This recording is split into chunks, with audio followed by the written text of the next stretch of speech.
आइए आज हम लोग स्टडी करेंगे रिप्रोडक्शन इन ऑर्गेनिज्म। तो एमटीजी नीट एंड सॉल्व के पीछे जो क्वेश्चन दिए गए हैं उनके बारे में। तो 20 नंबर तक हम लोगों ने कर लिया था, अब 21 नंबर करना है। तो कह रहा है which one of the following is monoecious. Monoecious जैसा कि नाम हमने एनसीईआरटी में पढ़ा है, मोनो का मतलब एक, ईसियस का मतलब घर। तो एक ही घर में नर और मादा पुष्प जो पाए जाएंगे तो उसको बोलेंगे मोनोइसियस। तो मोनोइसियस कंडीशन हमारी पाइनस में पाई जाती है। आइए इसको देख लेते हैं।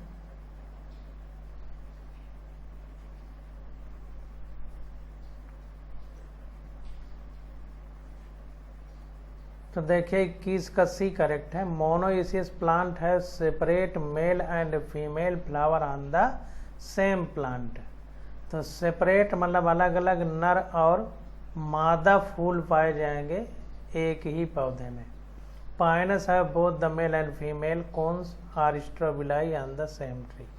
तो पाइनस ऐसा पौधा है जिसमें मेल और फीमेल एक ही पौधे में पाए जाएंगे लेकिन अलग अलग स्ट्रोबिलाई में। पाइनस है both the male and female cone are strobili on the same plant. तो मेल वाले को कौन बोलेंगे, फीमेल वाले को स्ट्रोबिलाई।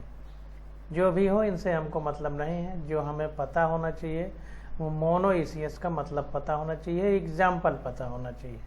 तो 21 का सी हमारा मोनोइसियस प्लांट कौन सा है, पाइनस है।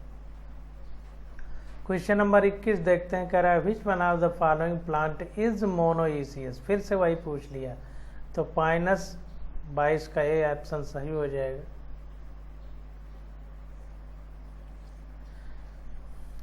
तो 22 का ए ऑप्शन हमारा करेक्ट हो जाएगा। 23 नंबर क्वेश्चन देखते हैं।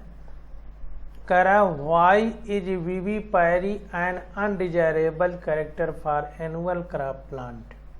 तो वीवी पैरी का मतलब बच्चे देने वाले, ओवी पैरी का मतलब अंडे देने, ओवा अंडा, तो ओवी पैरस अंडे देने वाले, वीवी पैरस बच्चे देने वाले। तो कह रहा है why is viviparous an undesirable character for annual crop plant. तो जो साल भर में पैदा होने वाली फसलें हैं उनमें वीवी पैरी की कंडीशन अनडिजायरेबल होती है। ऐसा क्यों है? तो इसका पहले मतलब समझिए कि वीवी पैरस पौधों में कैसा होगा। तो वीवी पैरस का मतलब ये होता है कि जैसे आम है और आम का फल लगा रहे पेड़ में और जब वो पके आम तो वहीं अंकुरित हो जाए, इसको भी वीवी पैरस कंडीशन बोलते हैं। तो 23 का डी विकल्प करेक्ट है। The seeds can not be stored under normal condition for the next season. तो वीवी पैरस की कंडीशन इसलिए उत्पन्न होती है क्योंकि जो बीज है उसको हम अगले साल के लिए स्टोर नहीं कर सकते। तो इसको देखते हैं।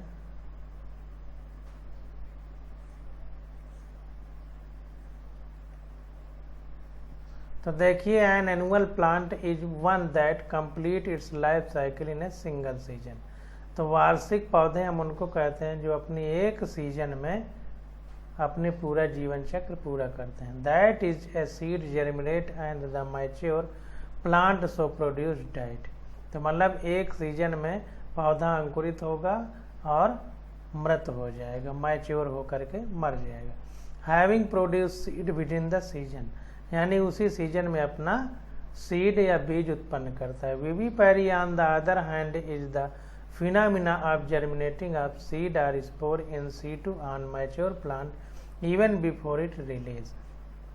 तो वीवी पैरस का मतलब ये है कि जो बीज है वो जर्मिनेट हो जाएगा in situ on mature plant. जो पौधा है, जवान पौधा है, उसी में ही वो अंकुरित हो जाएगा इवन बिफोर इट रिलीज, जब वो जमीन में गिरेगा या छोड़ा जाएगा। तो इसको ध्यान देना है जैसा अभी हमने बताया। तो 23 का डी विकल्प सही है।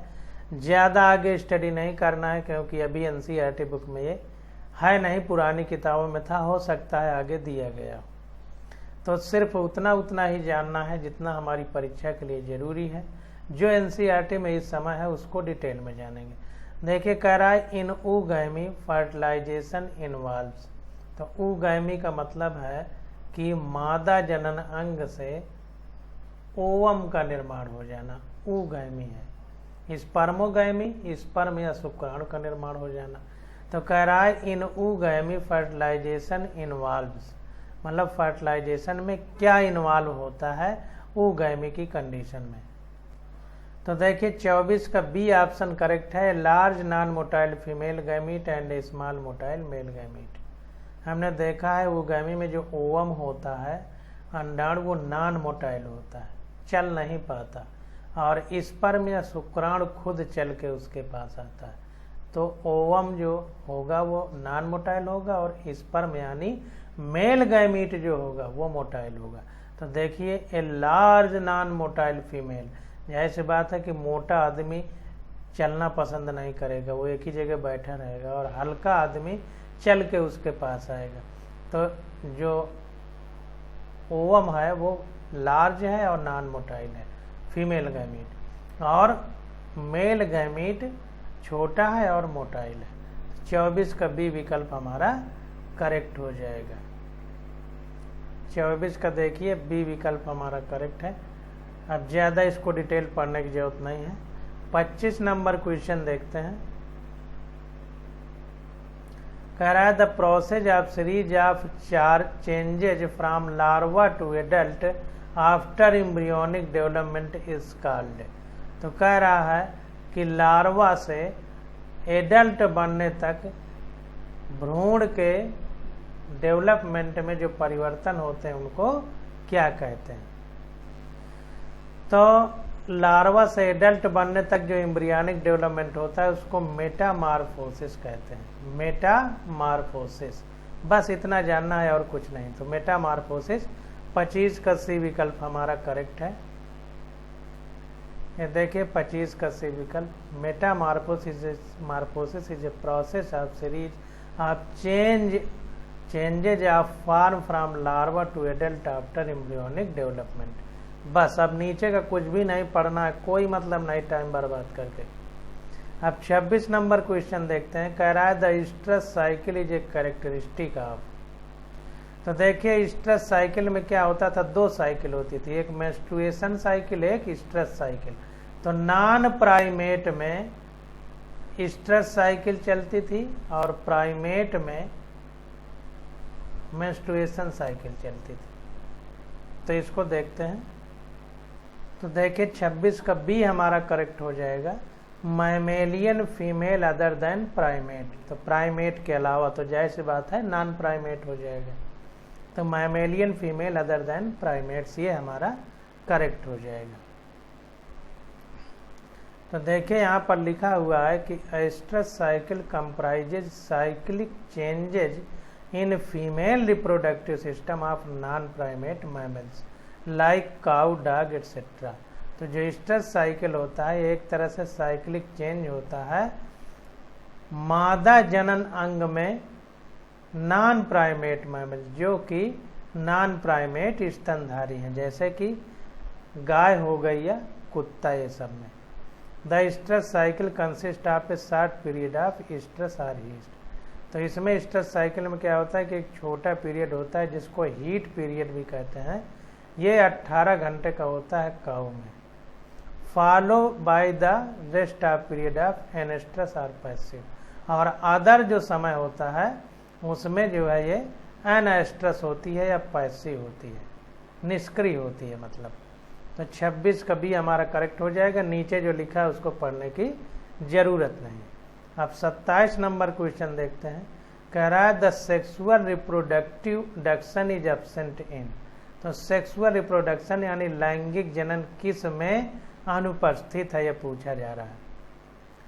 तो देखिए जब हमने कक्षा 11 में पढ़ा था तो नास्टाक पढ़ा था। नास्टाक हमारा ब्लू ग्रीन एल्गी है, ये साइनोफाइसी का मेंबर है और ये माना जाता है कि ये प्रोकैरियोट है। प्रोकैरियोट का मतलब, प्रो का मतलब बहुत पहले, प्री का मतलब पहले, प्रो का मतलब बहुत पहले, तो जो बहुत पहले आए थे तो सबसे पहले अलैंगिक जनन शुरू हुआ, लैंगिक जनन बाद में आया। तो चूंकि ये बहुत पहले के हैं तो इनमें अलैंगिक जनन होता था, लैंगिक जनन नहीं होता था, इसलिए सेक्सुअल रिप्रोडक्शन नास्टाक में हमारा एब्सेंट होगा। इस तरह से याद करने की आदत बनाइए।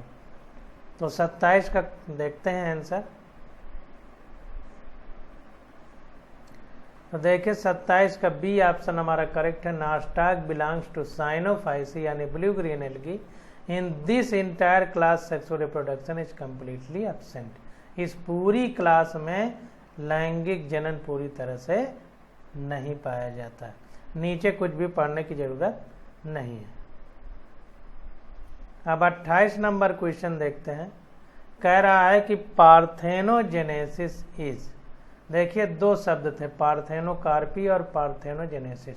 तो पार्थेनोकार्पी में ये था कि बिना फर्टिलाइजेशन के फ्रूट का बन जाना, और पार्थेनोजेनेसिस में क्या था, बिना फर्टिलाइजेशन के भ्रूण का बन जाना या एम्ब्रियो का बन जाना। तो development of embryo without fertilization is called parthenogenesis.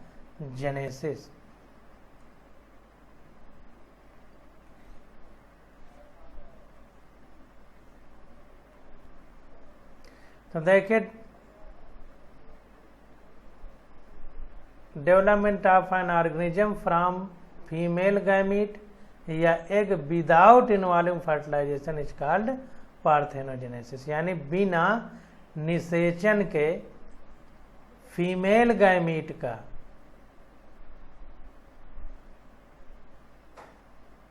बिना फीमेल गैमीट के निषेचन के ऑर्गेनिज्म यानी जीव का बन जाना पार्थेनोजेनेसिस है। And when a fruit is developed by this technique it is called parthenocarpy.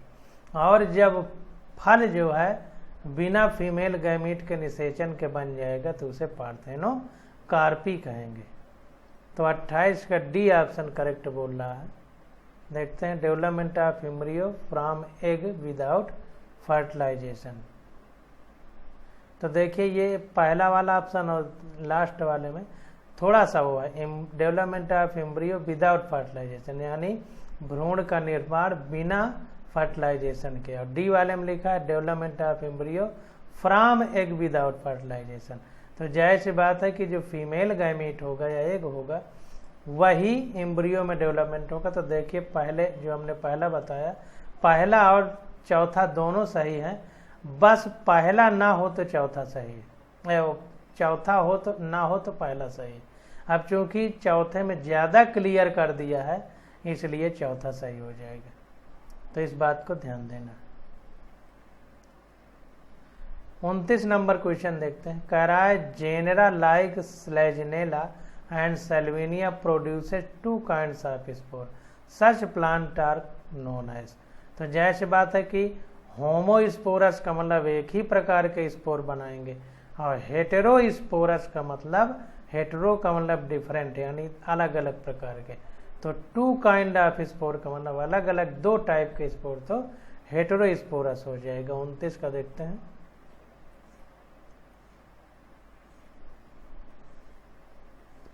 तो देखिए 29 का डी विकल्प सही है। Heterosporous plant are the one that produce 2 diverse sort of spore, यानी 2 प्रकार के स्पोर बनाता है, माइक्रोस्पोर एंड मेगा स्पोर। छोटे वाले माइक्रो, माइक्रो का मतलब छोटा, इसीलिए माइक्रोस्कोप सूक्ष्मदर्शी कहा जाता है। सूक्ष्म मतलब छोटा, तो माइक्रोस्पोर छोटा रहेगा, मेगा स्पोर बड़ा रहेगा। 2 प्रकार के स्पोर बनाएगा हेटेरोस्पोरस प्लांट। ठीक है, अब ज़्यादा आगे पढ़ने की जरूरत नहीं है। 30 नंबर क्वेश्चन देखते हैं। कह रहा है which one of the following plant is monoecious. Mono का मतलब एक में ही, ईसियस का मतलब घर, यानी मेल और फीमेल फ्लावर एक ही पौधे में पाए जाएं, वो आंसर हमको बताना है। तो 30 का बी ऑप्शन हमारा करेक्ट है। एनसीईआरटी कक्षा 11 में देखिए कारा पढ़ाया गया होगा। तो when male and female reproductive structure are present on same plant is called monoecious condition. जब नर और मादा जनन अंग एक ही पौधे में उपस्थित होंगे तो उसको मोनोईसियस कहेंगे। मोनो का मतलब एक, ईसीएस का मतलब घर, तो एक ही घर में मम्मी पापा दोनों रहेंगे। Whereas when both reproductive structure are present and different plant then this condition is called dioecious. अगर मम्मी और पापा अलग अलग घर में रहेंगे तो इसको डाईओसियस बोलेंगे। डाई का मतलब दो, ओसियस का मतलब घर। कारा इज मोनोईसियस, कारा जो है ये मोनोईसियस का एग्जाम्पल है। It has oogonium female organism and antheridium male organism on the same plant. Other option are incorrect because जो कैरिका पपाया है हमारा और मार्केंसिया पॉलीमॉर्फिमेल एंड साइकस सर्सिनेलिस ये जिम्नोस्पर्म है और ये डाईओसियस प्लांट है, इसलिए गलत है। तो 30 का बी ऑप्शन हमारा करेक्ट हो जाएगा। अब 31 नंबर क्वेश्चन देखते हैं। तो 31 नंबर क्वेश्चन में कह रहा है identify the sexual reproductive structure associated with Penicillium. तो पेनिसिलियम में कोनिडिया हम लोग बहुत पढ़ चुके हैं, ऊपर क्वेश्चन भी आ चुका है। तो 31 का बी ऑप्शन या सेकंड ऑप्शन करेक्ट है।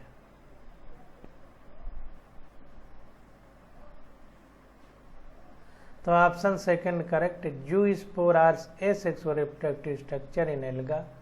तो एल्गी में या शैवाल में चल बीजाणु जो है वो एसेक्सुअल रिप्रोडक्टिव स्ट्रक्चर होते हैं, और जेम्यूल हमारा स्पंज में पाया जाता है। Bud are asexual reproductive structure in hydra. Hydra में कलिका द्वारा अलैंगिक जनन होता है, तो सब बता दिया। जूस्पोर द्वारा अलैंगिक जनन एल्गी में होता है, जेम्यूल द्वारा अलैंगिक जनन स्पंज में होता है, कलिका यानी बड द्वारा अलैंगिक जनन हाइड्रा में होता है, और एक ही ऑप्शन बचा है हमारा, वो क्या है, पेनिसिलियम। तो पेनिसिलियम में कोनिडिया द्वारा अलैंगिक जनन होता है। तो 31 का दूसरा ऑप्शन हमारा करेक्ट हो जाएगा। तो इस प्रकार से ये नीट का answer paper sexual reproduction chapter ख़त्म होता है। अब आगे हम लोग फिजिक्स का अध्ययन करेंगे, फिजिक्स का दूसरा चैप्टर। आज बस यहीं तक।